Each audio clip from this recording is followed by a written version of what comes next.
Seattle, who's going, Russ or Pete Carroll, and the GM potentially.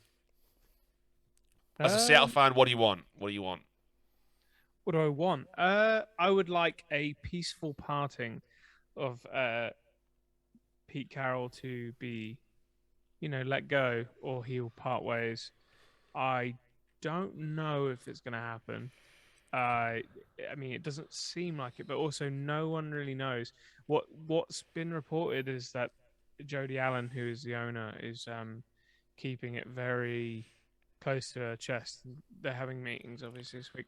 I think maybe what could do of happening is if Pete was not to leave, is to maybe him to lose his like executive vice president of football operations title and just be the head coach, maybe, and give John Snyder, our GM, more power to because I actually really like John Schneider as a GM. I know some people and fans will disagree, but I honestly feel like he's not had the chance to prove himself with Pete Carroll because Pete Carroll, I think he has proved himself in some circumstances, but others, like I think Pete Carroll kind of has a lot of involvement in personnel, and I think it's Sorry, Mario. no, I Mario, that don't was think that yeah, was fucking funny, Mario. I don't think he's gonna put Jamal at quarterback, but maybe like He'd it's have a the kind of confidence to play the crazy thing. position. Well, I mean, Um, he's paying him like a quarterback, so to be fair. So um, I think Russ stays because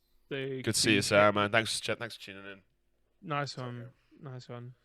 Um, I think Russ stays because his cap hit is too big. Like 26 million is too big. Especially our cap allowance next in the summer is 55 mil anyway, and it's like we have to extend like people. There's people we need to extend, free agents as well. It doesn't make any sense to get rid of Hmm. you know over half your cap allowance to trade away your franchise QB and to for try and and for rebuild. what? Yeah, draft picks. It's like that. Doesn't How it doesn't make would it that doesn't make work? any sense. Doesn't make any sense. Um, I mean, the vibe seems really good after that Cardinals win. Like, and it does seem like there is something there that's salvageable. I don't Hmm. know what that is. Entire like maybe it's the fact that having it's a new OC this season, so maybe. But one thing I'd like to comment on is that the struggles with. It's funny how no one is talking about the how bad the defense is anymore because they sort of sorted themselves out. They're not great, but they were like top 10 for like points allowed, which is pretty good turnaround. The one thing I would say is that I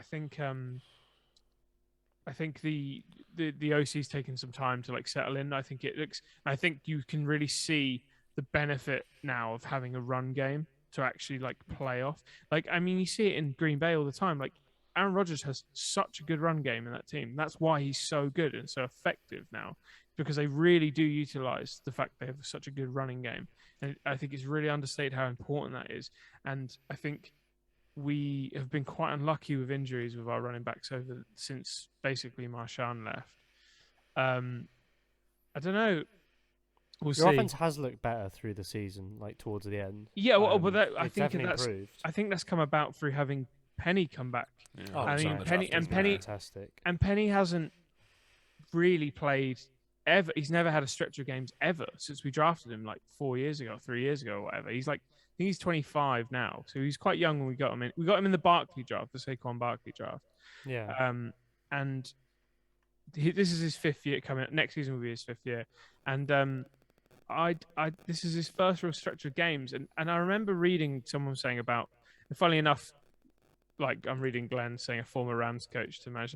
We actually have a former Rams coach as our OC. I see. Yeah. Rams, and that's why the run game there's more, trickery and stuff. And someone mentioned that he would be very good with Penny because of his ability to sort of like shift on the outside and Yeah. like kind of see the gaps and whatever. And it's really proven that because like he's had two back to back plus 170-yard games, and like I think if we don't pick him up in free agency because we decline the fifth-year option, I don't know what Oh, we're God. doing. I mean, he's gonna have some But offers for sure. Like, there's some yeah, teams. really. There's some. I mean, do the Chargers have a decent running back? Like as far as Austin I know, Eckler. I mean, They've Austin he's Eckler he's and good, Jackson. but imagine them like an Austin Eckler Penny duo. Like Penny's like quite nimble. Austin Eckler's quite a bruiser. They're not going to get rid of. They're not Yeah. going to get rid of Eckler though. The Chargers, I don't think. No, they'd be like I don't know who their second back is either. But like it was a random example. Justin Jackson. I only know that because me and Glenn Oh. smashed the season as the Chargers. Oh, sorry, the Toronto Thunderbirds. Going back to what Mario's saying there, like I don't think the drafting's been terrible over the years. I think it has recently because Pete's taken more control. But like John Schneider is actually like there's been talk twice before Russ signed a contract, like his contracts that he signed, and the quarterbacks that they were willing to in the drafts that they were coming up, they were looking to potentially trade away Russ. The ones that they were looking at were Mahomes and Josh Allen. So it says to me that John Schneider does know the kind of quarterbacks and the kind of players he's looking at.